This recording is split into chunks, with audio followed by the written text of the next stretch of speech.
బాగా ఒళ్ళుంచి శుభ్రంగా ఊడు. చూడు పెద్ద. ఏంటి మామయ్య, ఏంటి పని పిల్లతో గొడవ పడుతున్నారు? మీకేమైనా కావాలంటే నాకు చెప్పండి. ఏదలుడు ఆస్ట్రే కనపడం లేదని వెతుకుతున్నా. ఆస్ట్రే అదే ఫ్లవర్ వాస్ పాలు తాగడానికి వెళ్ళింది. మీరు వెళ్ళండి మామయ్య, నేను పంపిస్తాను కదా.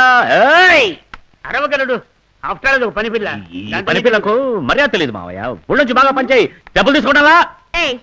నేను కష్టపడి పని చేస్తుంటే నీకు వేళాకోళంగా ఉందా? పని పిల్లకు సైట్ కొట్టడంలో థ్రిల్ ఉంది. అందులోనూ లవరే పని మనిషి అయితే డబుల్ కిక్.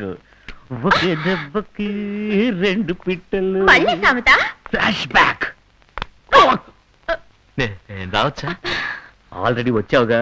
లేదు, మీరిద్దరు ఏదో కేందా మీద పడుతున్నారు కదా, డీసెన్సీ మెయింటైన్ చేసి. ఫ్రెండ్స్ మధ్య అవన్నీ ఏంట్రా? చూసావా, చక్కగా స్లిమ్ గా అందంగా ఉండే అమ్మాయితో ఎలా పనిచేస్తున్నాను చూసావా? అదొదిలేరా, నా తలరా చూడు. వేణు డైలీ అజంతా హోటల్కి వెళ్ళి భోజనం తెచ్చి వంట చేస్తున్నట్టు నటించాల్సి వస్తుంది. పెద్ద పెయింట్ రాదాం అనుకున్నాను, నా కెరీరే